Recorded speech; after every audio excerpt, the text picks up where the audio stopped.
Annyeong. Hello, everyone. Let's start healing. I'm Adrienne Murchison, and thank you for returning to our Let's Start Healing podcast. I just greeted you with Annyeong. It's an informal way of saying hello to friends in Korean. Well, friend, I have something to tell you. I feel quite affirmed this week. And that's because our motto is we have more in common than we think, and what we have in common can change the world. This was a message, to my surprise, that was expressed last week at the Hope Global Forums conference here in Atlanta. It was a 3-day conference spearheaded by entrepreneur and chairman John Hope Bryant of Operation Hope.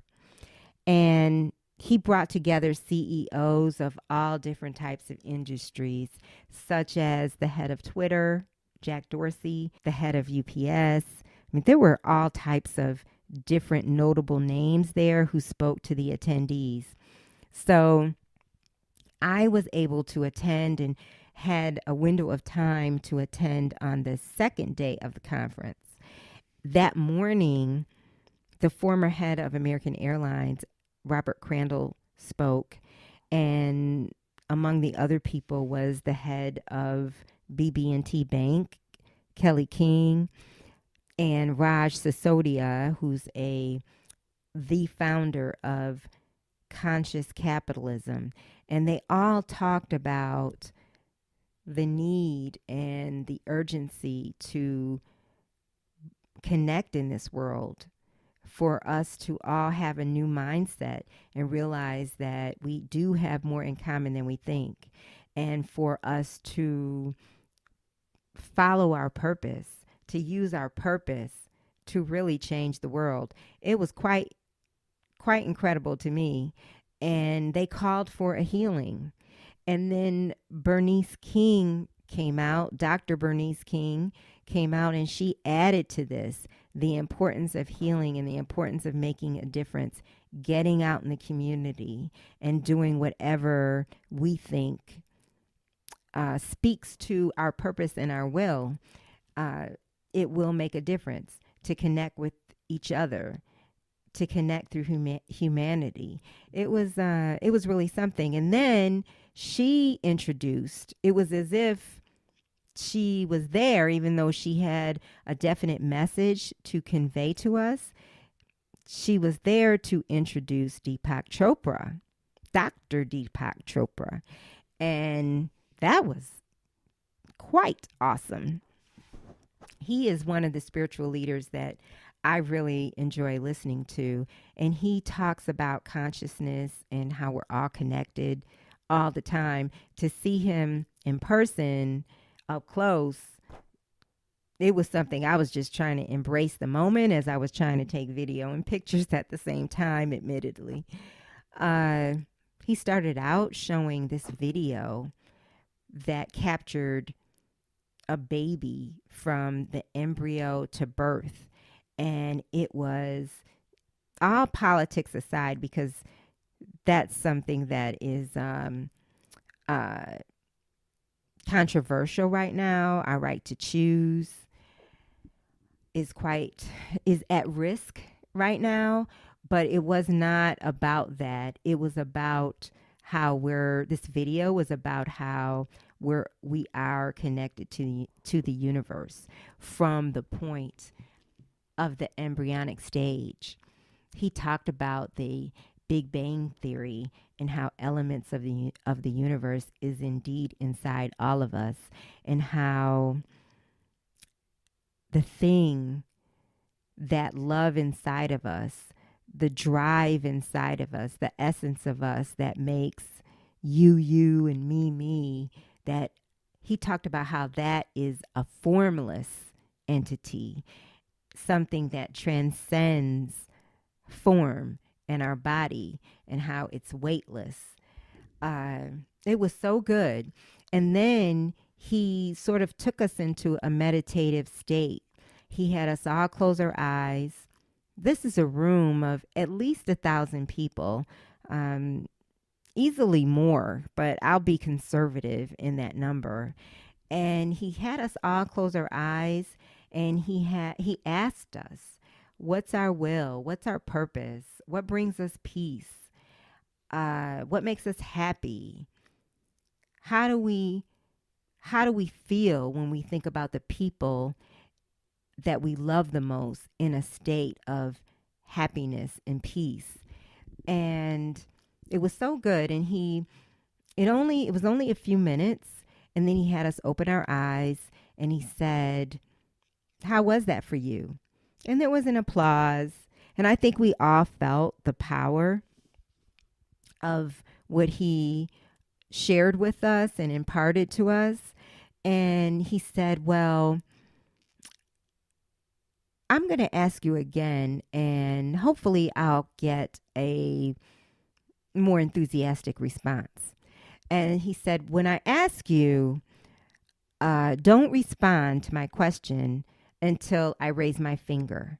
And he's standing at the edge of the stage, and I'm so content because I've maneuvered my way to a table that's close to the stage, and it was just great. And so he says, so how is that for you? To all of us. And there was a silence again. No one was going to say anything because he said he would gesture to us when it was time for us to respond. So when he asked the question, there was a silence that was hanging in the air and in anticipation of him raising his finger and gesturing to us. And so instead of gesturing, he said, that's presence. And it was powerful because we were already at a moment of feeling present and still, and then he took us to a higher level. And it was quite a mic drop moment because my man walked off the stage.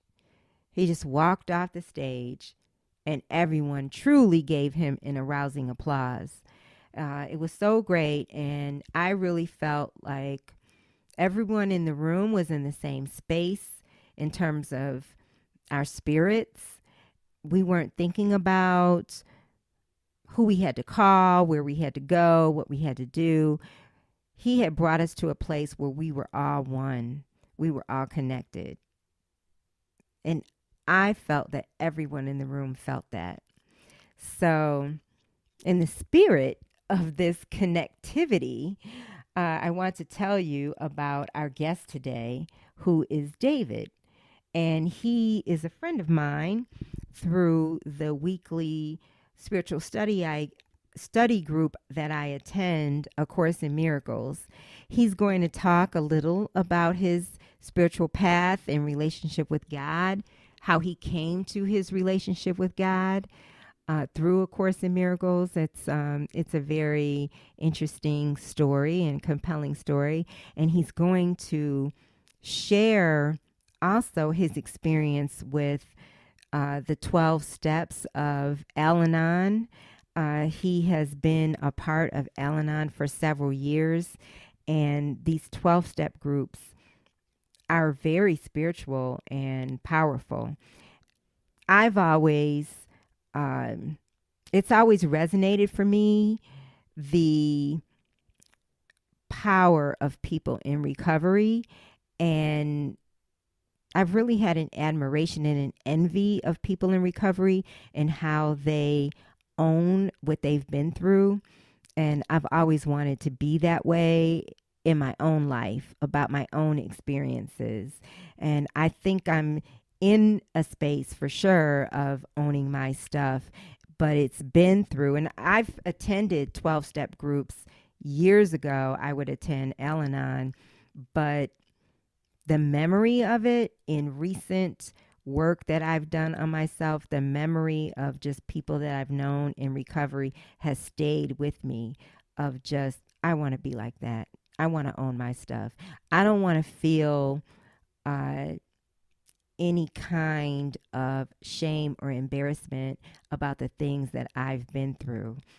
And I've have come to feel emboldened through people in recovery, because we should never feel that way. We should never feel shame or embarrassment, but we have a tendency to do that with things that we've been through. So I want to share some of the 12 steps of recovery with you so you can sense. I always think that people know all about these 12 steps, but not everyone does. Some of them, they really speak to what I'm talking about. So step 1 is we admitted we were powerless, in this case, over alcohol, that our lives had become unmanageable. So I added a word in there so we don't get confused. We admitted we were powerless over alcohol, that our lives had become unmanageable. But we could easily add another word in place of alcohol. It could be anything. We admitted we were powerless over blank, that our lives had become unmanageable. Came to believe that a power greater than ourselves could restore us to sanity. That's another step. Made a decision to turn our will and our lives over to the care of God as we understood him. Made a searching and fearless inventory of ourselves. Admitted to God, ourselves, and to another human being the exact nature of our wrongs. Wow. We're entirely ready to have God remove all these defects of character. That's redemption. Humbly asked him to remove our shortcomings. These are all steps, and there are 12 steps, as I mentioned. These are some of the steps in recovery through Al-Anon and Alcoholics Anonymous. So David is going to talk a little bit about that. He's also going to talk about Enneagrams, which is so fun. I don't know if you've ever heard of Enneagrams, but they are a personality model. So 9 aspects of personalities make up the Enneagram model: the reformer, the helper, the achiever, the individualist. Any of these sound like you?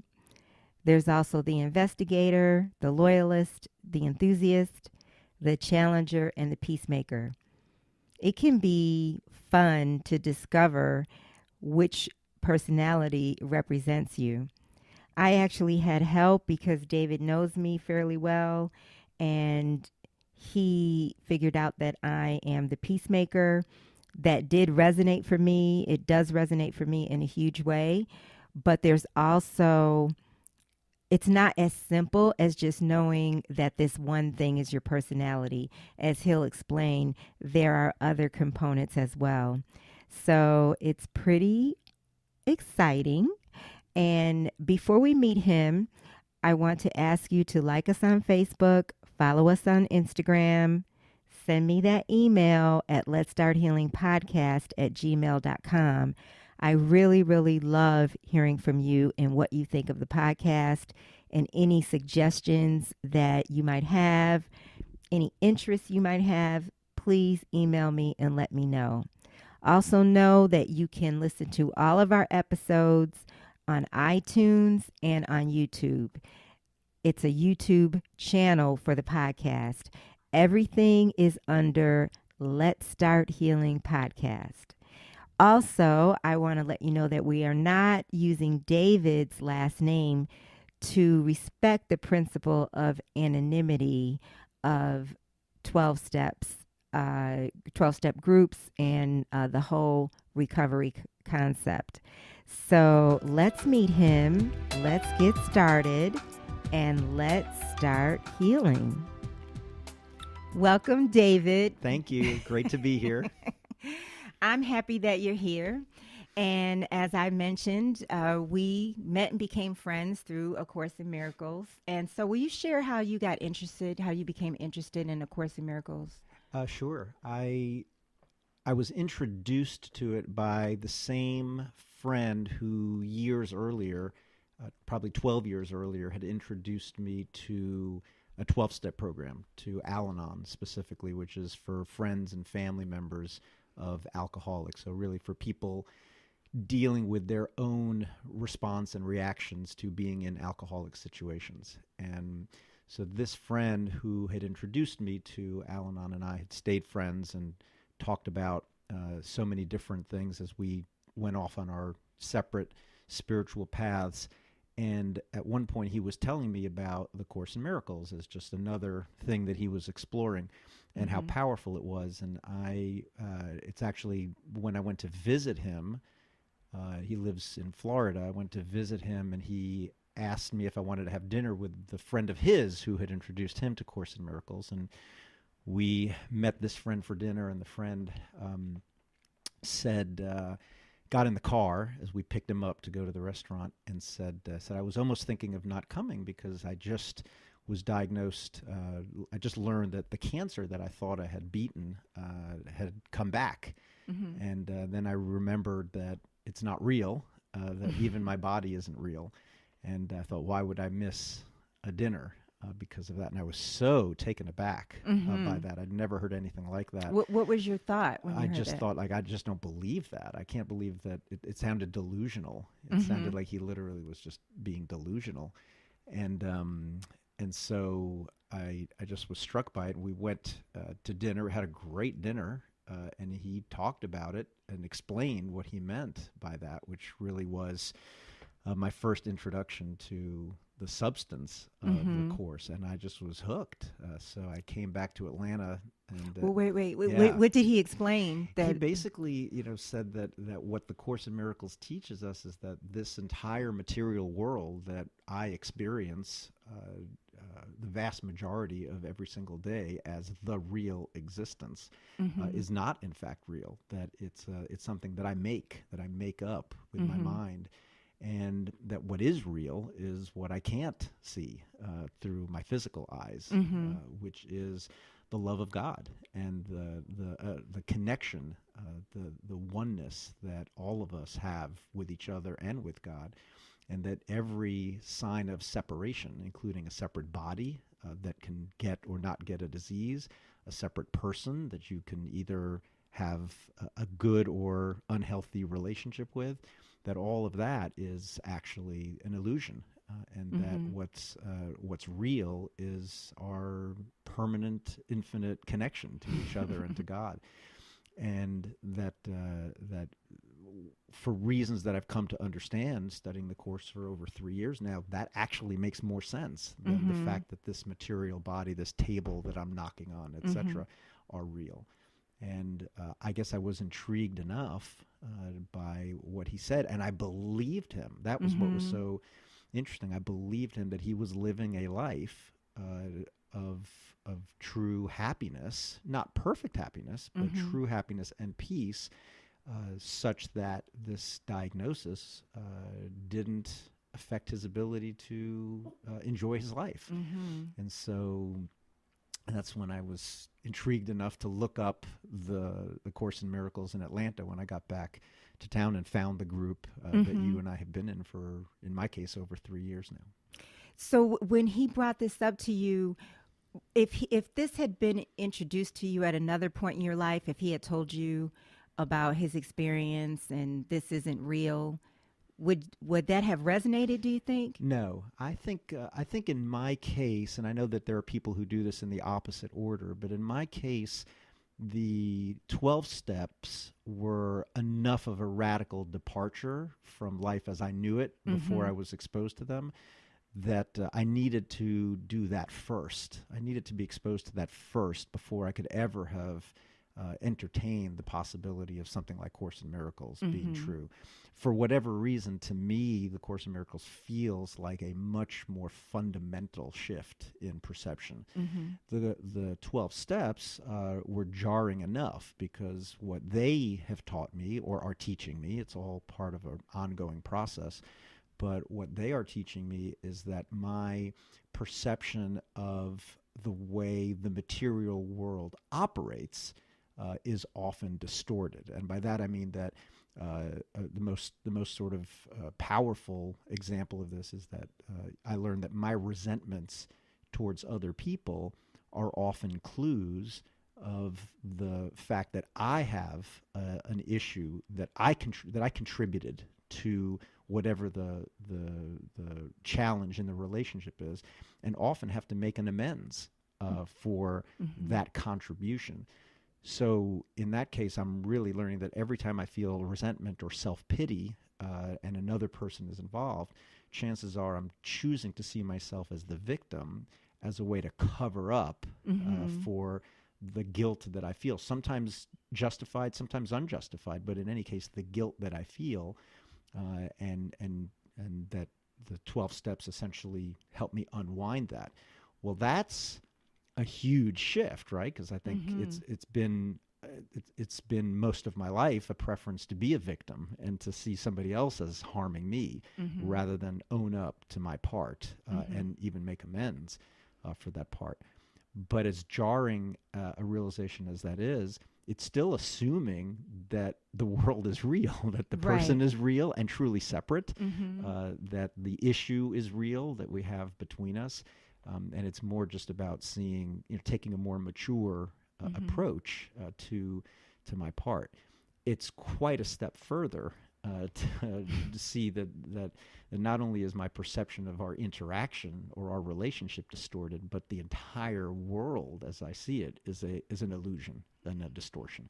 So for me, because I am very analytical and very much a person who processes things first through my mind and only later through my body or my heart.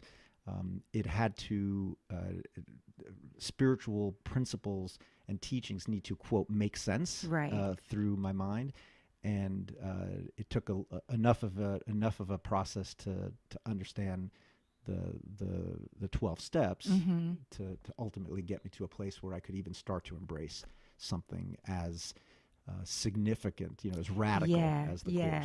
When people bring up, when I'm talking to someone, definitely on this podcast about A Course in Miracles, and it comes up that illusion, this world is an illusion. My initial desire is to just keep it moving, keep the conversation moving, because that's such a far out concept. So would you like to share more about that? Yeah, I mean, I will. First of all, I mean, the most important thing I want to say about that is that I live every moment of every day in that illusion and buy into that illusion. I will not for a minute pretend that I have come even to the place that this friend of my friend was at with respect to his health diagnosis. But I'm receptive to the possibility that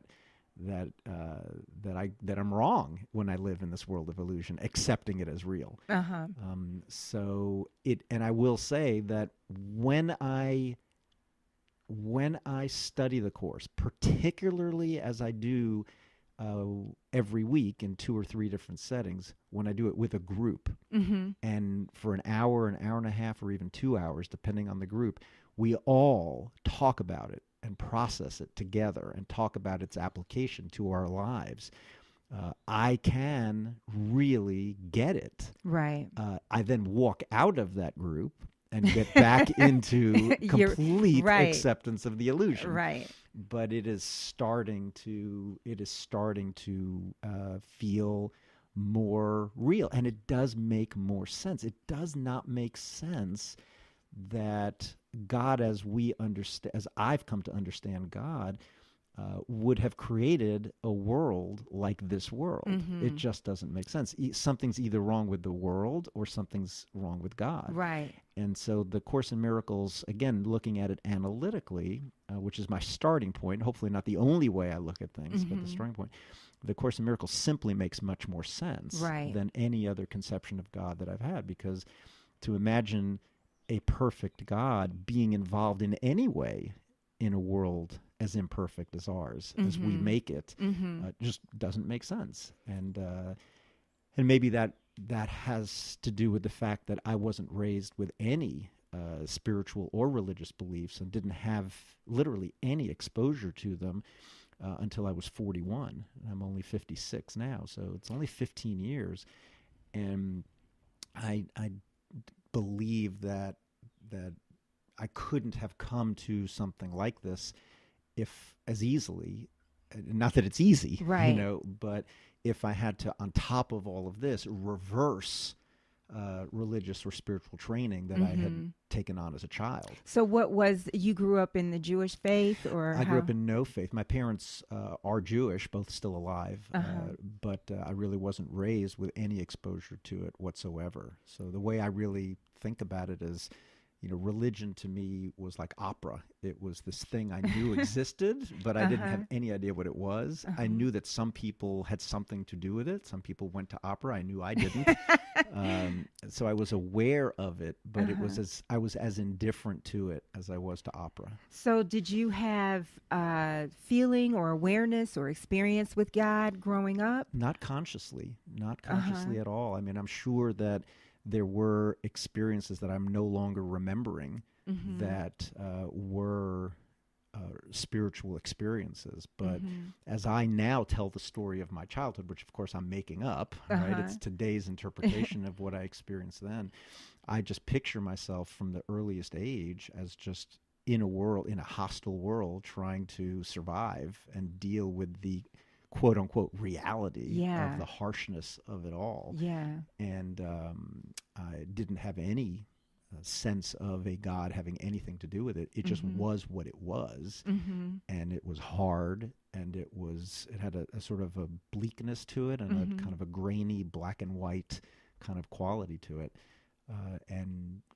No, I would never have described an experience prior, literally till age Wow. 41, as a quote experience of God. And was that when you were in your first 12 step Yes. experience? So Yes. can you recall that and what that was like? Yeah, well, it certainly wasn't the first meeting. It Mm-hmm. took quite a while, but I do recall in the first meeting having a sense that there was something going on in Mm-hmm. the room. Mm-hmm. I walked in like most people do, or at least my experience of most people walking into a 12-step meeting is you do not come in because life is going great. You walk in Yeah. because you're in a very tough situation. And I was in a very tough situation. Somebody else's alcoholism was having a very profound effect on me, and my reactions to it, Mm-hmm. more than anything else, were having a profound effect on me and Mm-hmm. everybody around me. And I walked into that room to help somebody stay Yourself. sober. Oh, That was my okay. belief. Okay. No, it Yeah. wasn't like I'm here to help Oh myself. no, no, no, Okay. no. I didn't have time to worry about my problems in Mm-hmm. my sort of egocentric view of the world. Like I had to fix this other person's Mm-hmm. problems, and it took quite a few meetings to really internalize that I was really there for myself, and that I had contributed mightily to the situation that I was in, Mm-hmm. and that if I didn't focus on my contribution, I wasn't really going to make any progress.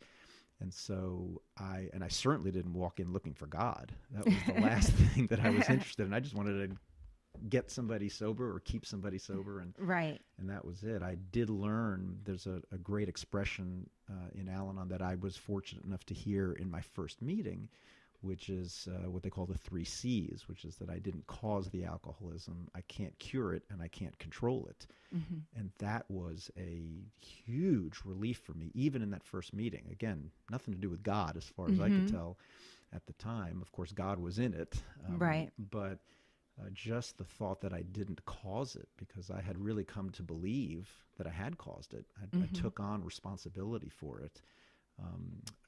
And alcoholics can sometimes help you, help encourage your belief Right. that you caused it. And so that was a huge relief, and I think I Mm-hmm. believed that from the first meeting, which was 15 years ago. And so then when was that you had this awareness of God within you? Probably about 3 months later, as I recall, because I started working the steps, and the third step is to make a decision to turn my will and my life over to the care of God. Mm-hmm. And the first step is just to admit my powerlessness, Mm-hmm. and that my life has become unmanageable. And that was a fairly obvious conclusion for me to reach. The second is really to come to believe that a power greater than myself could restore me to sanity. That's starting to veer in the direction of God, Right. but a power greater than myself could be just the group. And certainly from Oh. the moment I was there, the group, which was certainly more powerful than me in my very weakened state, was helping me and was restoring me to sanity slowly, and still is, and still slowly. But the third step really puts the heat on for the agnostic or the atheist, because it requires me to make a decision to turn my will and my life over to the care of God as I understand God. And that's hard to do if you don't have a God. Right. And so it was really working through that step with a sponsor, which is the only way I was able to do it. And really a sponsor who thankfully had a very deep relationship with God, and a long experience with the steps. It was working with him that I came to first, again, just my way of processing things, think about God, then try to feel the experience of So God. how did you start thinking about God? First, reading. I'm a student. I'm a lifelong student. And so I literally began to study every religious or philosophical approach to God that I could find. And I was a newcomer to every religion, including the one that I, at least by ethnicity, belonged to. Hinduism, Buddhism, actually Taoism was really, not that it's a religion, but that was really interesting to me. And then philosophies from Plato to my favorite Spinoza and others. And really just anybody who had ever considered the question of God and written about it, I was going to read about it. And it was fascinating. And so I came to, at that point, a definition of God, which to me is a far cry from God, because it's still my human mind, Right. which I now understand is quite influenced by my ego, just defining God, which is actually a pretty prideful, a pretty prideful thing to do. But it was a start. Right. And then that definition of God continues to evolve and continues to loosen. I think the only time I'll ever really have a true spiritual connection is when I'm no longer defining God at all. But my impulse to do that remains. Then I guess the emotional connection to God was really a matter of prayer and meditation, and just literally the physicality of prayer, and the attempt to meditate, to sort of open my mind to something other than my mind's own thinking. So I'm thinking that if that's the first time, that had to be really profound. Was it? It wasn't. It was really forced and fake, and it was forced and fake, but you felt God nevertheless. Yeah, over time. Over time, I'd say that there's an expression in 12-step rooms of fake it till you make it, and literally just pretending. But I had great friends whose connection to God I trusted and I believed, including my sponsor, but really others. So I prayed for the first time by myself. It didn't feel like I was doing anything. I prayed with other people, which felt awkward and fake. But over time, just doing it, I ultimately started to feel an emotional sense of being cared for, of being guided, of being able to trust that the world was unfolding, the world, including my life, was unfolding exactly as it was supposed to. And got a feeling, I guess the best way to describe it, of warmth, that the world wasn't entirely a hostile place, and that there was some force, some energy. The steps are really helpful. Particularly, there's a fifth step where you admit the exact nature of your wrongs to another person, and the ability to do that and still be connected to that person, usually your sponsor, before, during, and after that process, just has it brought me this incredible sense of relief and connection, that everything that I was assuming was so secretly my own flaws was actually just part of the human condition, and this other human being was able to love me through that before, during, and after. that was an experience of God, that ability to sort of go through that Wow. and come out. Wow. And then the ninth step, the ability to make amends, to go back to people that I had harmed and say, here's what I did and here's how I feel about it, and have that, whether they accept the amends or not, be able to look at myself after and say, wow, I'm still here. I'm still a human being. I'm still worthy. I'm still, that the universe really wasn't, I didn't have to hide from God. I Right. didn't have to shelter myself, protect myself, guard myself against God. I'm thinking so many things. I'm having so Sure. many revelations as you're talking, because, and so I wish I had this in front of me. Deepak Chopra, I wrote down something he said. He was talking about our consciousness, and the true part of us is formless. And what is formless is beyond time and space. And I mean, that's a fact. Yep. So what you just described is the epitome of that.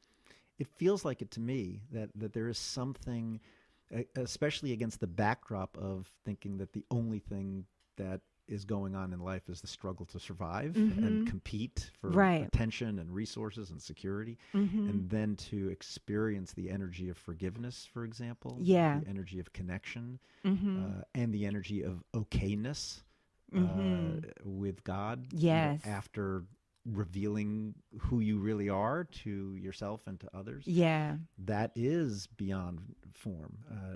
I can think of the most difficult amends that I really had to make was to somebody that wasn't even a family member, which is usually where the greatest challenges are. And having, making the amends, driving away from the place where we had the conversation, and then just being overtaken with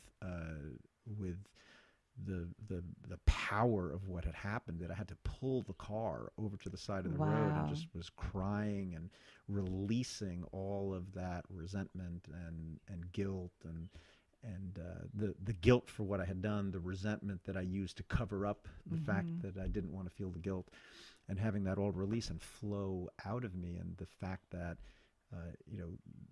I'm usually, at least I present to myself and to others, a pretty composed person, and to literally not be able to drive and to have to pull over and have some energy Right. take over my experience, so that I was in that state. Like you said, it's beyond what is tangible around us. Yes, and it's an example of that. What you just described is an example of what we have inside of us, the power of that energy inside of us, and what that could do when you let yourself release it.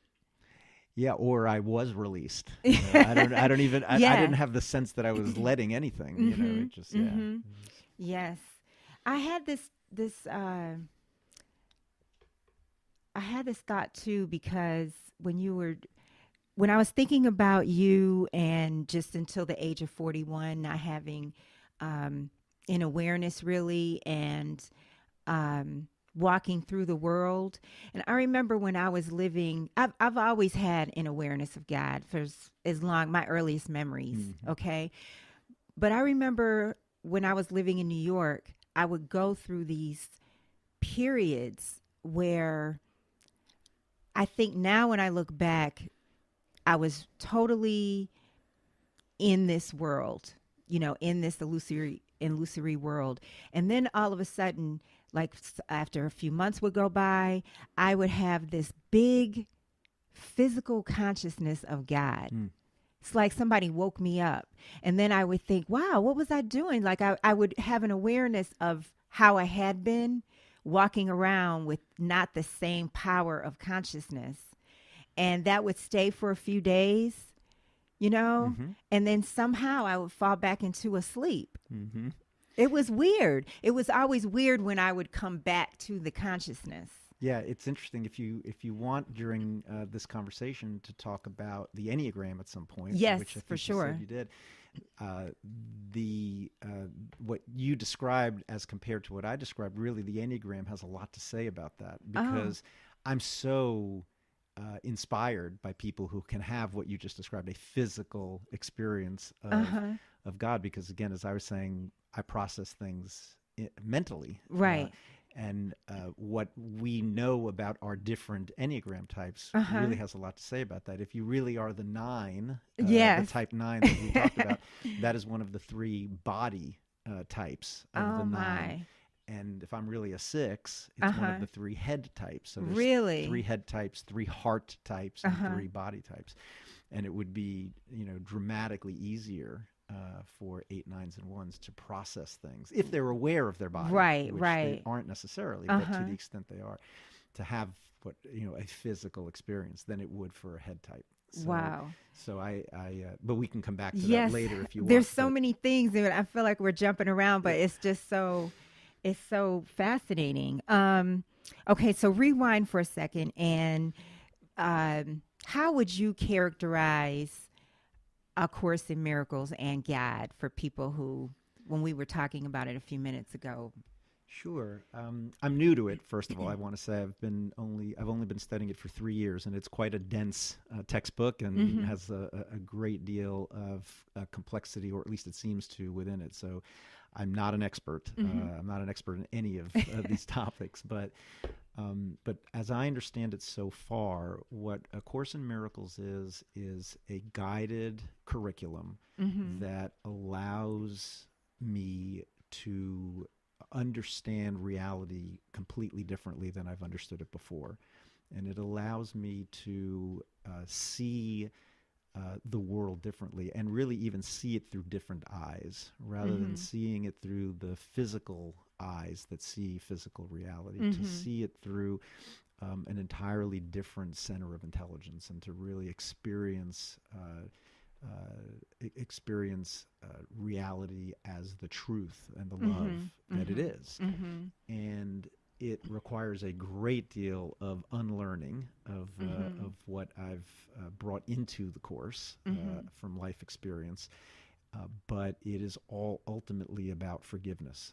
And forgiveness to me is really about acceptance of what is as is, and not fighting against reality. That my understanding is flawed. If I see separation, I'm not seeing correctly. If I see you and I as 2 separate individuals, I'm not seeing correctly. If I see competition over attention, resources, security, as I said earlier, I'm not seeing correctly.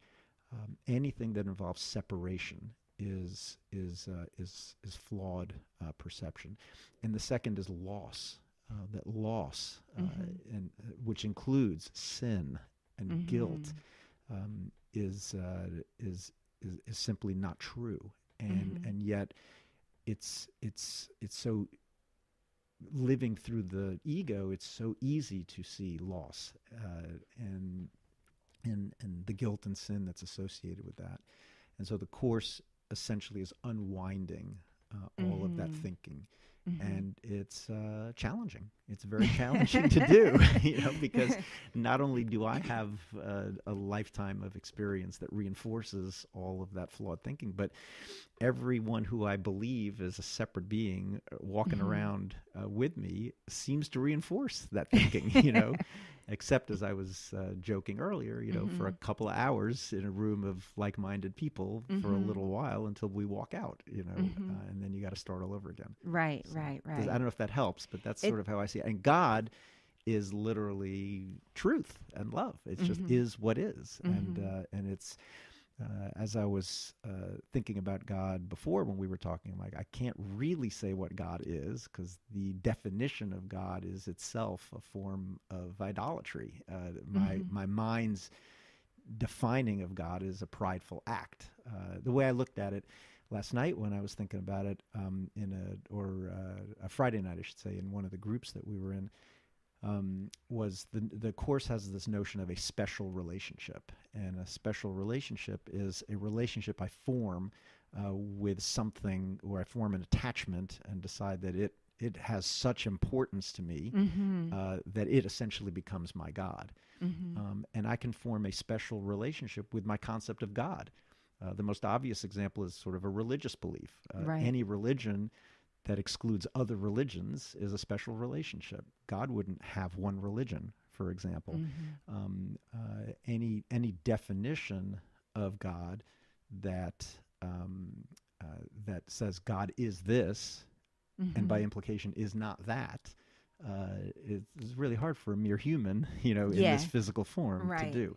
So I think the Course doesn't actually get me closer to a definition of God, but it does, as the Course says, remove the obstacles to love, and therefore the obstacles to experiencing God. Yes. What I love about A Course in Miracles is how there's people from so many different faiths, life experiences that come to this text that says God is love and you're perfect. Yep. And you are perfect is a daunting thing for me to consider, right? Because that seems so prideful, and yet it's very prideful to think that I could understand that God would create something imperfect. Right. Like that's a pretty outrageous belief. Right. But he didn't. It's Right. what we believe about ourselves. Exactly. And there's this section that I've read, and I talk about in our group how it took me like years to understand this section. It's called Fear of Redemption. And it talks about God's love and loving God's Son. And just yesterday, for the first time, I had an even deeper understanding, which was that it's calling you to love yourself. It's calling me to love myself. Yep. Because the way that I have been reading it is how much God loves me. And it just goes so deep in terms of trying to get us to understand how much God loves us. Yep. And then finally I was like, oh my God, this is a call to love myself. See, I think that's beautiful. The more I think about what you're saying, because I mean, the whole concept that we're not separate from God in the first place really reinforces that, right? Right, I mean, right. It doesn't matter where we start. We're loving God, knowing God loves us, loving Right. ourselves.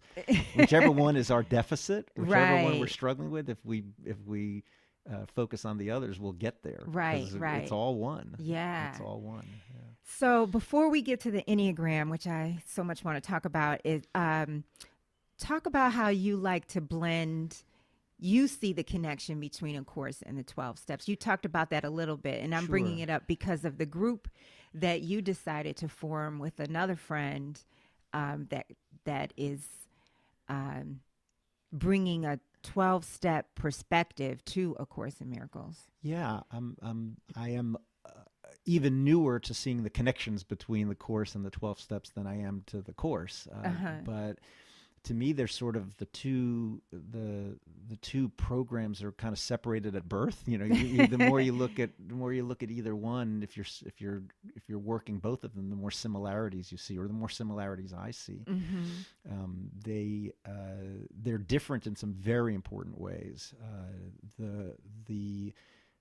And to me, I think it is quite possible for somebody to have the deepest possible spiritual awakening by working the 12 steps and nothing else. And it's possible for somebody to have the deepest possible spiritual awakening by working the Course and nothing else. And yet for me, they're both necessary, because the 12 steps are how I see my imperfection and my part, as I was saying earlier, in the difficulties that I've experienced, that I didn't just slip on a banana peel and end up in the conflicts that I'm involved in, including the ones that just occur between my ears, but also the ones that occur with other people. And if I'm not honest with myself about what my character defects are, that's the language of the 12 steps, then I'm going to gloss over those imperfections and never really get to my part and get to the forgiveness of making amends and the like. And to me, if I practiced the Course without going through the 12 steps, I think it would be very tempting to jump ahead, to take a spiritual bypass, so to speak, to, hey, it's all God, it's all good, we're all great, like, and I could just sort of pretend it's very quick it's very easy to say, I'm a perfect child of God, and so why would I look at this defect? That's just me, you know. Like I said, I think you could practice the Course and not be so dishonest, you know, with yourself. On the other hand, I think the Course really does, as I said earlier, really allow me to take the lesson of the 12 steps to an even deeper level. If the whole point of the 12 steps is acceptance, acceptance of reality as it is, which it is to me. I mean, one of the beautiful things about the 12-step recovery that I've experienced so far is going from a sense of something's wrong and I have to fix it, whether that's an alcoholic or anything at work or another person or whatever, to, you know, nothing's wrong. And if I'm disappointed by something, it's my expectations of what the thing should have been that are letting me down, not the thing itself. So that's great, but the Course takes it to another level, which is to say, as you know, this isn't even real. This entire thing is made up, and so I can experience it entirely differently and understand it at a deeper level. Somebody used a really interesting analogy today in the Sunday group that you and I participate in, which was to say, you know, the 12 steps talks about, you know, going from thinking that you're the director of the play and an actor in the play who wants to be the director, to ultimately allowing you to have some detachment and to be able to watch it from a different perspective. And what the Course does is really move you from going from being the director or the actor to the audience, is what the 12 steps would do, and then to say, the Course would say, well, actually, maybe I'm the theater. And you know, and that I'm choosing to watch a play. I could choose to watch a different play. I think you mentioned the third step where you communicate to another person. No, that was the ninth step. Is what I was talking about. Is that the ninth? The making amends. Yeah. Well, not to the person that maybe you did something to, but there's somebody who hears you. Yes, the fifth step. That's the fifth step. And I really love that, because in my life, that it sounds like what I want in my life. I want somebody who loves me anyway. Well, I love you. You anyway. know, tell me what you want to tell me. But you know, that's what it sounded like. It sounded like they loved you anyway, and that's what we all need, because we're just not perfect. You know, I mean, we can just be. I know I can be a bitch, you know, I have my moments, but somebody who loves me anyway, you know, is that's what I felt that was. That's what I felt like the person gets. The person who's sharing is getting from the person who's listening. Yeah, it is. And the person who's listening is getting it too, which is the most beautiful thing. Really? Because when you're listening to a fifth step, you know, you're being reminded of your own humanity and accepting the person, and then re-accepting yourself. It's really kind of a beautiful thing. And I think it reminds everybody involved that our higher self really loves everybody, even the ones that we're in conflict with, sometimes especially the ones that we're in conflict with. And so wow. Okay, so the Enneagram, I've tried to describe it to people, and they sound fascinated, but I know I'm not really describing it accurately. I'm sure you are. The Enneagram is both a personality typing system and a spiritual path. And it really, in a way, has been described by others as the intersection of psychology and spirituality. And it may be hard to explain this without a picture in front of you, because Enneagram really means in Greek picture of 9. So if you imagine, though, a circle that has like a clock that has 9 points on it, with 9 at the top, and then 1, 2, 3, 4, 5, 6, 7, 8 going around the circle. What the Enneagram does is basically describe 9 different approaches to life that are arranged on this circle, and they're next to each other for a reason. And those 9 types really represent 9 different approaches to life and 9 different personalities that develop as a result of that approach to life. And it helps to really divide the 9 points on the circle into 3 sets of 3. And so it may not seem intuitive, but if you start at the 2 as opposed to the 1, if you start at the 2, 3, and 4, as you go around the circle, represent 3 different ways in which we use our heart as a center of intelligence, as a way of knowing and experiencing reality.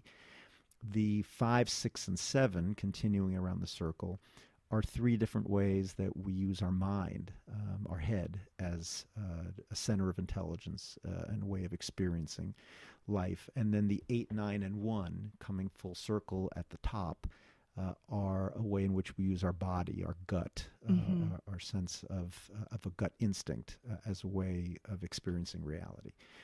And there are 9 different ways of viewing the world, and each of us really has a focus, an important focus on one of these types. There's a lot of nuance. So, for example, if you are, as I am, a 6 on that circle, you also have a wing. So, for example, a 6 would have a 5 or a 7 as a wing. It's kind of like in college, majoring in 6 and either minoring in 5 or minoring in 7.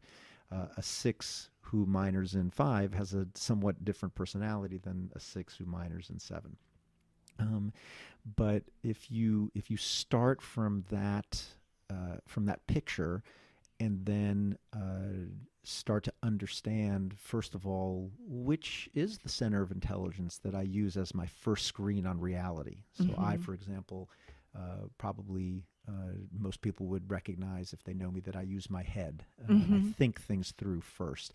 So I'm likely, my dominant type is somewhere in that 5, 6, or 7. You might experience yourself as having more of a gut instinct and a physical sort of experience of life. And so you might guess that you're in that 8, 9, 1 triad on the circle, where somebody who experiences things through their heart, through their feelings, how they feel about things, would be in the 2, 3, or 4. And then it just goes off from there. And so an individual who can identify which point on that circle is their dominant one can suddenly understand how he or she is processing the world, and at once both recognize, wow, I didn't realize that I was so biased to this one way of viewing things. Maybe there's other ways of viewing it. And maybe my lens is too narrow. Maybe there's another way to do it. And at the same time, start to appreciate that other people coming at it through a different lens aren't wrong or bad or stupid. They're just different. And it's a way to develop some sense of compassion for other people and a sense of understanding. There's a lot more nuance and subtlety to how this all works, but that's probably the best way to start. And the many teachers of the Enneagram, and again, there's no one accepted authority. There's so many ways of looking at it, but many teachers of the Enneagram look at it through a purely spiritual lens, that we're here in this incarnation, so to speak, to learn the lessons of that particular type, to benefit from and help other people benefit from our strength, the strengths we have as a 6 or a 9 or whatever, and to work with and try to grow through some of the challenges that each of those numbers has. There's nothing better or worse about any one number. Right. It's not. It's not. I will say that many people will have an immediate, almost reflexive negative reaction to one of the numbers as they learn about those 9. Watch yourself if you do, because that may be your number. You know, but ultimately, it can sometimes be triggering to realize that I'm, a 1 or a 4 or Right, whatever it right. is. So that doesn't mean you're that number, but it's often a clue. But in any case, no number is better or worse than another. There's just a lot to be gained by understanding how that number works. And so you had mentioned offline that this was it's a part of your spiritual path, and you kind of compared it to like it's like another leg on like a three-legged stool. You said, and you mentioned your personality type as being liking groups, and you used an analogy of like a pack. Yeah. Could you speak to that? Sure. The first to the second leg of the stool, I would Uh-huh. say, if the 12 steps are about understanding yourself in order to improve your ability to function in the world with other people, the Enneagram for me has been a very powerful way to do the fourth step, which is the step where you really do an inventory of yourself, an honest inventory, a moral inventory of yourself. So it is a way to provide some self-awareness that otherwise can be very elusive. In terms of my type, which is the 6 or the loyalist, what the 6 is really looking for is security. That 5, 6, and 7 who process things through their head that I mentioned earlier, they are very future-oriented and looking for security, and often driven by fear. And the 5, 6, and 7 each have a different way of finding that security. The 6 has a preference for attaching to groups or ideologies or both, who can provide a sense of security in sort of an us-them way. So I'm a Red Sox fan. We don't like those Yankee fans, to pick one that's a favorite of yours and mine. Or I'm of this nationality or this race or whatever. And I feel safe because the rest of us of that baseball team or race or nationality or whatever all think alike and act alike, and thank God we're right and all those other people are wrong. It's not necessarily the healthiest way to view the world, but it does provide that immediate sense of security, And inclusion. and inclusion. Exactly. At least I'm part of this group, and that can be a stepping stone to understanding that we're part of a universal group. And 6s actually really grow the most by ultimately appreciating that there is only one group and that we're all members of it.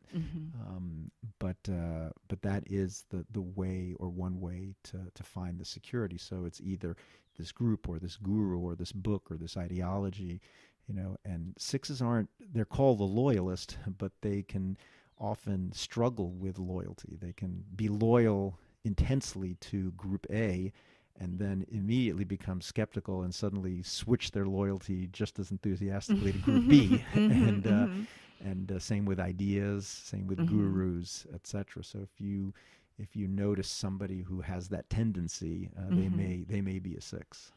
Is there are there public figures that you would be comfortable saying who you believe are certain numbers, or maybe it's known that there are certain numbers? I think so. Yeah, I think it is important to recognize that the Enneagram really speaks to our inner motives and our inner drives. So the only person who knows that somebody is a 6 or a 9 is that person themselves.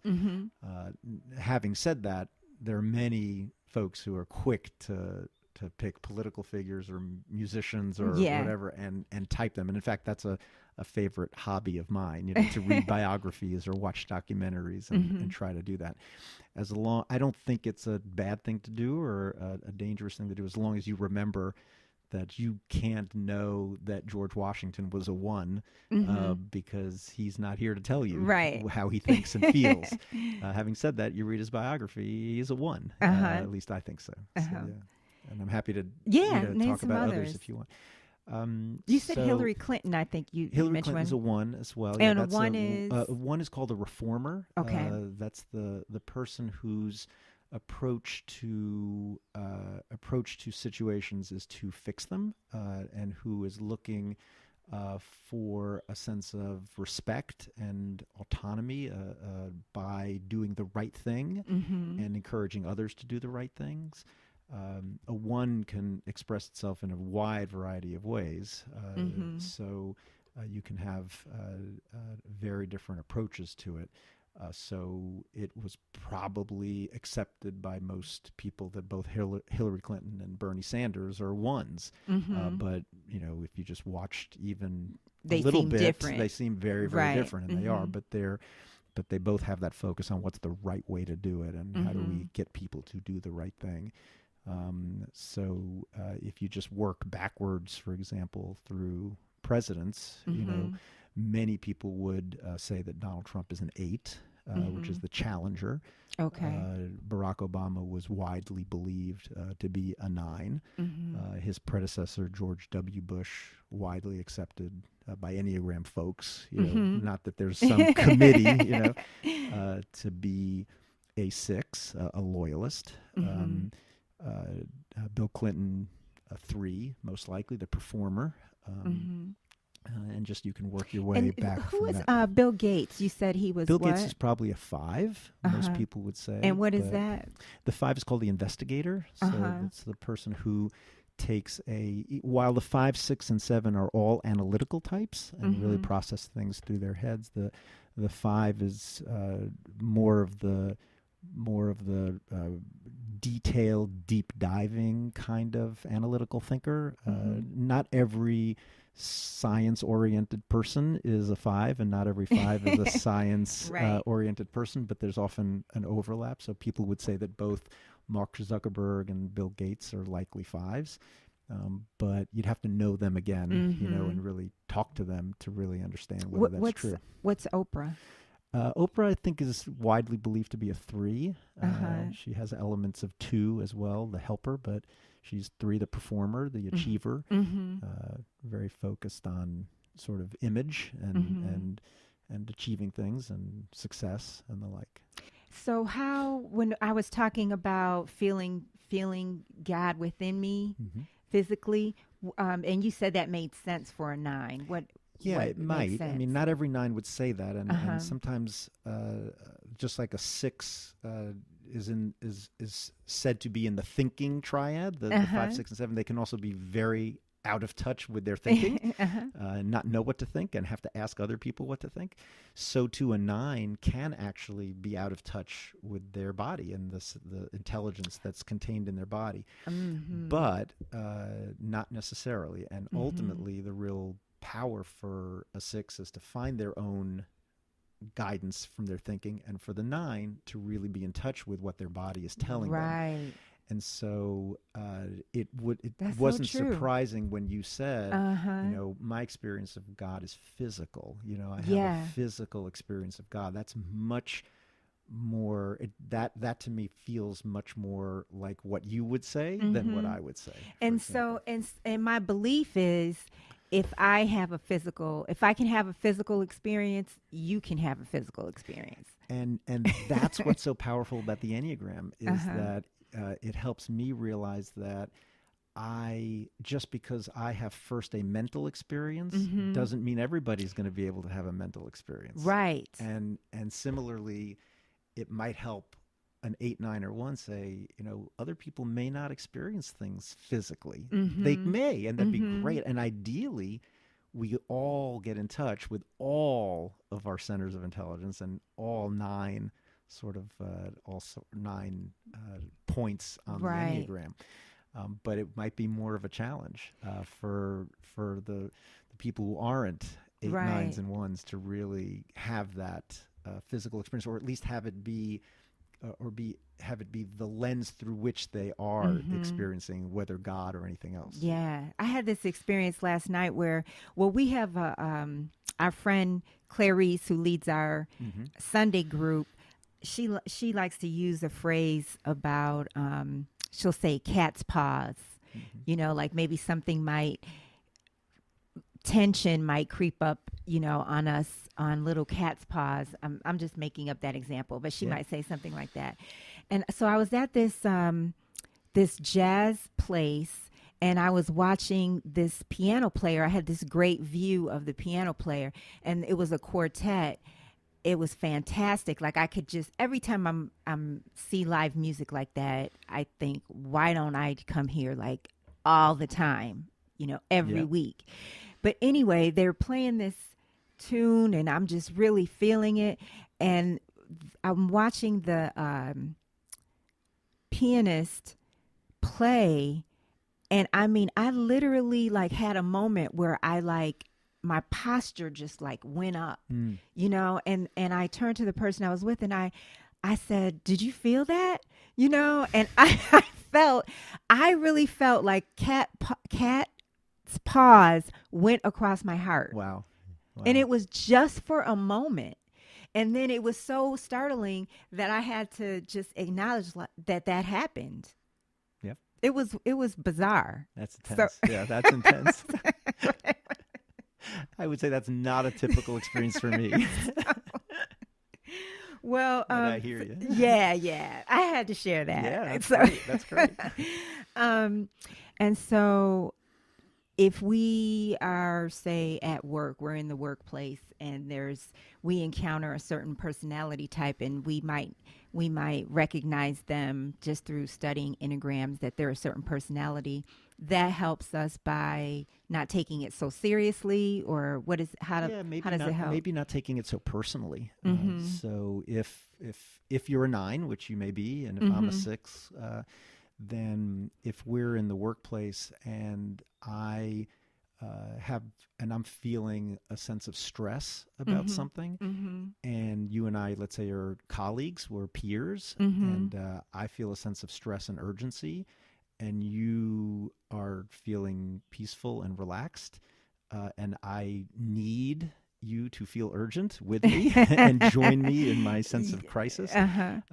it might be really helpful to recognize, oh, wait, that's the 9's approach is different. Right. And they are looking for peace and peace of Mm-hmm. mind, especially. And their less panicked, less urgent approach to the problem, their tendency to adopt a more positive outlook rather than react in a Mm-hmm. frenzy Mm-hmm. may actually be what Yeah. I need. Yeah. And so instead of my getting irritated with you, my peer, for not joining me in my panic, Mm-hmm. I might take a minute and say, "Oh, wait a minute. Like maybe her approach is exactly what we both need to help." That is so resembling something in my actual life. Really? Which What I was won't. that? Well, it's just that I'm a part of something that is there's people who are maybe challenging and they think that it's necessary to be challenging, and I can be challenging. I can agree to to be that way, but I also am an idealist, and Mhm. I've said that. I'm an idealist, and if we can get there, through peace, then I want to get there through peace, because it's just going to be a better way. It's going to be a better outcome in my view.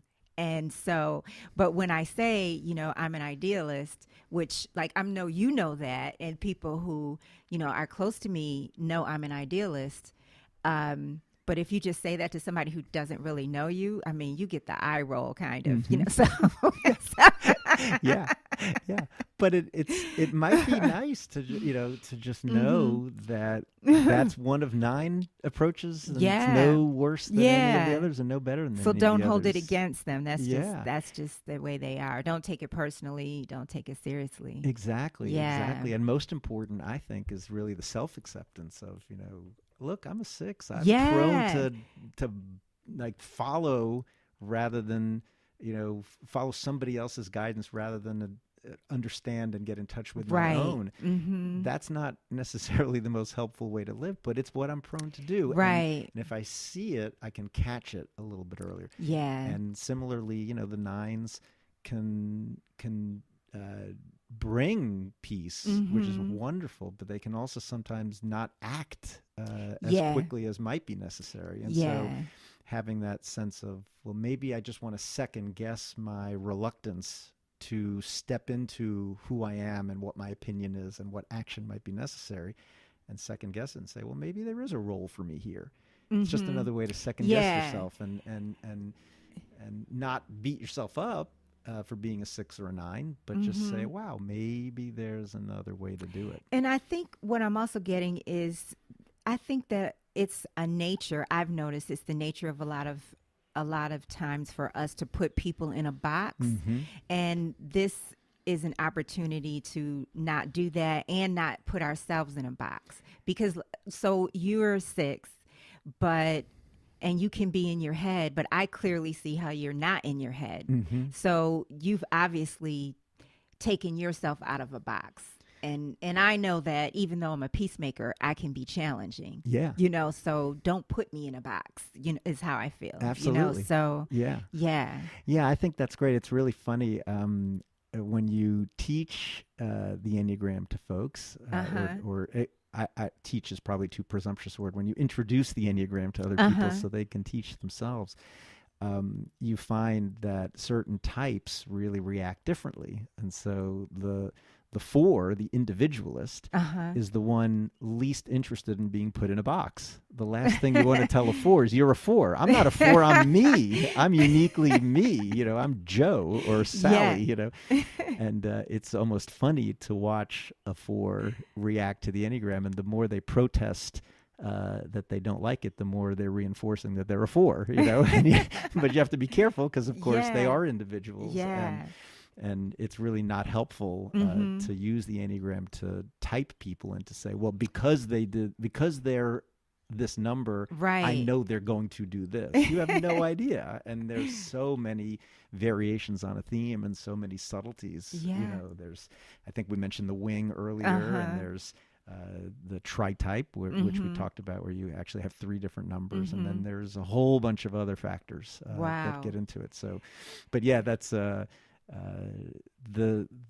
supposed danger of using the Enneagram or misusing it is typing people, and instead of actually learning more about them, actually taking a shortcut and saying, well, Adrian's a 9, so I know what she's going to say. Yep.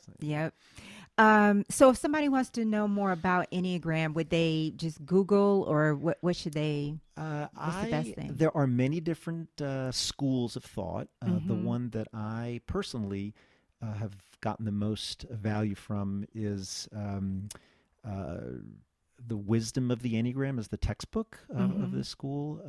Russ Hudson and Don Risso are the authors of that book. It's probably the first thing that would come up on a Google search. That's called The Wisdom of the Enneagram. That's a good place to start. The EnneagramInstitute.com is a good website to start. The one thing I would be cautious about is taking the online personality tests. They can help you start to head in the right direction, but if the test, you're just answering some number of questions, whether it's it's a few dozen or a couple of hundred, and then it spits out, Adrian is a 9-2-7, a 9 with an 8 wing, and whatever your instinct is, whether it's social or self-preservation, etc. And there's a false precision to that, because the way you answer the questions really dictates the answer, and sometimes you're not so aware, and sometimes it's just human nature to answer the questions the way you wish you were, or the way you used to be, or the way you want to be, or maybe you're in a mood. Exactly. So and candidly, there are some types that answer better than others, or more accurately than others. So I would almost do some reading first, starting with The Wisdom of the Enneagram. And then talk to people. There's some great YouTubes and podcasts. In fact, the method I would recommend the most is watching panel discussions. So there are, if you go look on the internet, you'll find a group of 6s sitting around talking about what it's like to be a 6. Oh gosh. And a group of 9s, etc. And I remember early on in my study of this, I was convinced that I was a 3, and it was only in watching a panel of 6s talking that I realized, oh my God, that's how I think. I don't want to Mm. admit that I think that way. Mm-hmm. As I said earlier, often the type you react negatively to is the It's type you are. right.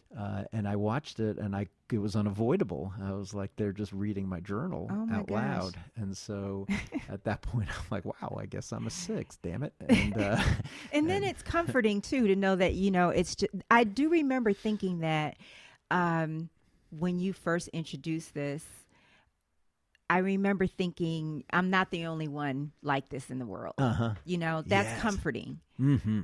So, Yeah, yeah. absolutely. There is that sense of like, well, I say that as a six because I like being in groups, right? So the Yeah, sense of like, oh, right. there's others like me. But yeah, as we were joking earlier, the fours don't necessarily like to know that there's other fours who are just like Yeah. them. But Yeah.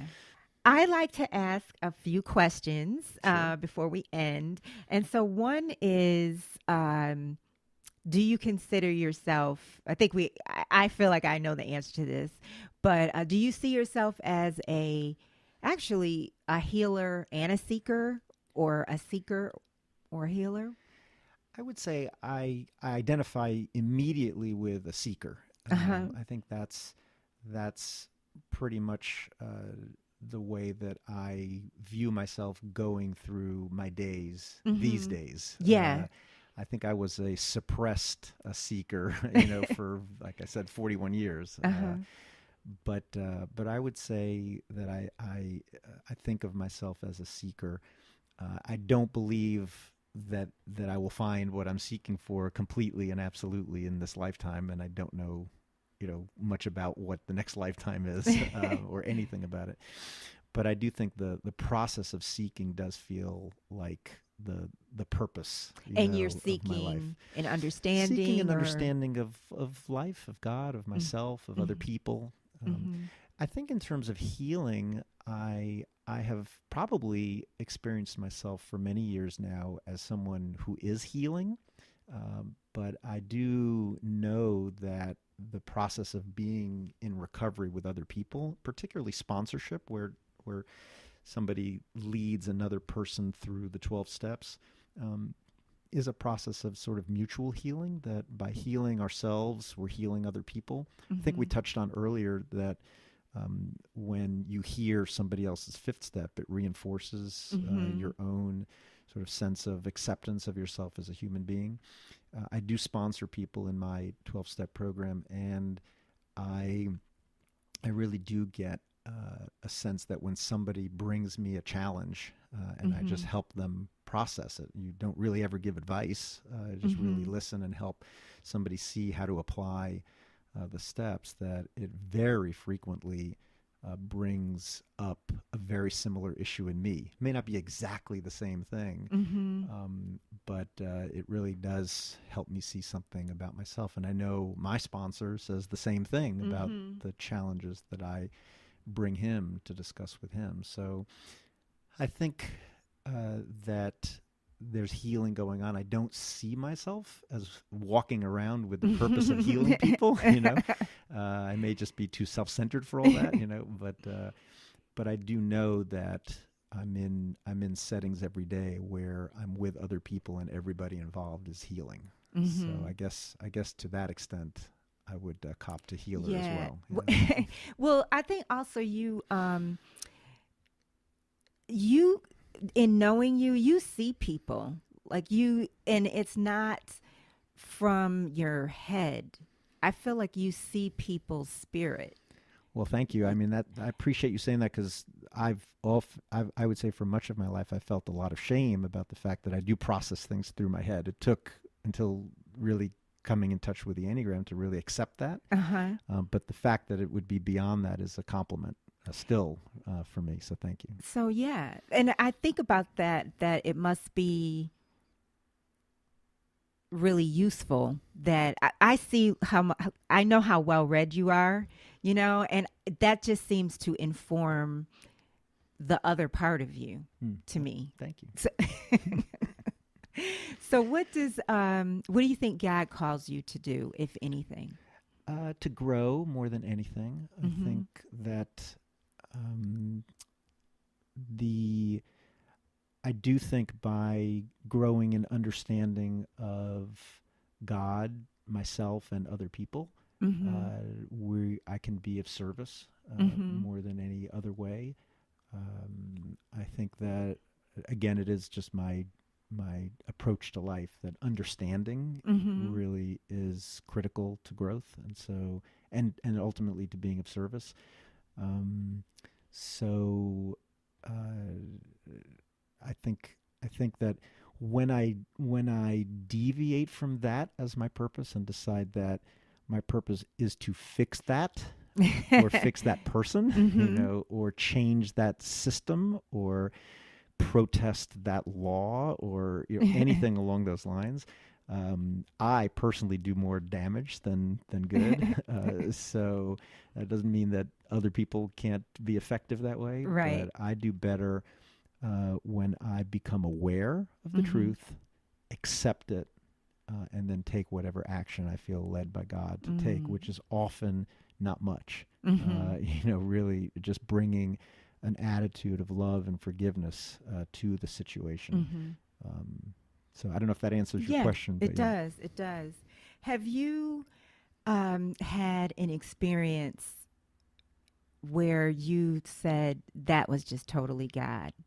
All the time. Yeah. Not all the time. I don't mean that, but many. Many. Absolutely. I now can feel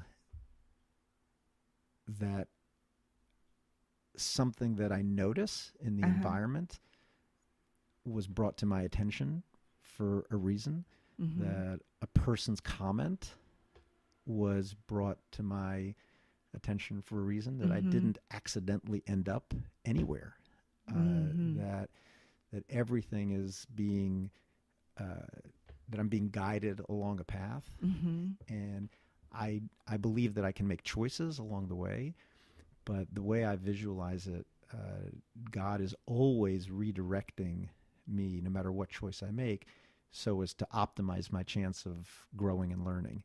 So, for example, if there's a left-right decision, do I go left or do I go right? And if left, unknown to me, was the better way to go, but I go right, God is essentially saying, okay, that's interesting. That was an interesting choice. But now I can still take anything you did and guide you back, not to that original left, but to something, that's still. And if at that point, up is better than down, and I pick down, right, God again will say, well, that was cute, but not what I had in mind necessarily, but we'll work with that. Right. And so with that sense, I can see so many things as like, God nudging, pointing, right, guiding. And I believe everything that's happening. Now, by the way, when I say I believe that, that doesn't mean I know that every minute of the day. I walk around in my self-will, all the time. But I do have a growing sense that God is in it all. God is it all. And that there's no place, like God wouldn't not be in any place. And so why wouldn't he be in my life? It was hard at first to imagine that God, whatever God was, would care enough about any one person, especially me, when I first entered into this sort of journey, because I didn't have a whole lot of self-esteem, candidly. So the sense that God would care about my left or right or my up or down felt a little egotistical. But, God's pretty big and can handle a multivariable equation, including my life and your life, and why those two lives are intersecting, and why they depart from each other, and why we meet a third person and have whatever experience we have with that third person, all for the benefit of you, me, and the third person. And so, yeah, it's a long way to answer it, but yes, I think awesome. God's in literally everything. I just forget that more often than I remember it. This has been so great. Good. I've enjoyed it. Thank you so much. I've really enjoyed it, and you're helping me. You're bringing a lot to this podcast, so thank you so much. You've been quite an inspiration to me. I do know that the being in the Course in Miracles And from the beginning, having somebody in the groups who is so passionate about their search for God, their experience of God, is really inspiring to me, because it's still learned, behavior for me. And the fact that you've talked so freely about how that is the purpose of your life, and that is what you want to do, is live in God as much as possible. And hearing you share about the extent to which that informs every single relationship that you're in, and your choices about how you live your life and what you do, including this podcast, that you're as passionate about, as enthusiastic, to go back to that 7 that we were talking about. That's really inspiring to me, because I am very susceptible to the influence of other people. As we were saying earlier, that loyalist personality is like, if somebody tells me which way to go, I'm prone to go. Yeah. And so it's really important for me to be around people who are as steadfast and fully committed as you are. So I'm thrilled that you're doing this entire series of podcasts and pursuing your passion. It's telling the rest of us, that we've got nothing to lose by pursuing our own. So thank you for that. No, it's true. It's true. I mean, I know that. Thank you. I know that more now, than ever. But I learned that in listening to Gary Zukav. I think he mentions it in his book Seat of the Soul. But I saw him say this on TV, like in the 90s, about how if you really go after what's in your heart, that basically, I don't know if these were his exact words, but basically the universe will conspire to help you with that. And that really helped. That was very true for what I was doing at that time. And just miracles just came out of nowhere. But at this point in my life, I just feel like, I don't have anything to lose by just following my heart. So, well, I believe that, and the rest of us have a lot to gain from you doing that. So thank you. But thank you so much for being here. My pleasure. And I'll chat with you offline. All right. Thank you for joining us. You can find more episodes on iTunes, also on our Let's Start Healing podcast YouTube channel. Be sure to like us on Facebook, follow us on Instagram, and send me that email at letstarthealingpodcast@gmail.com. Let's start healing.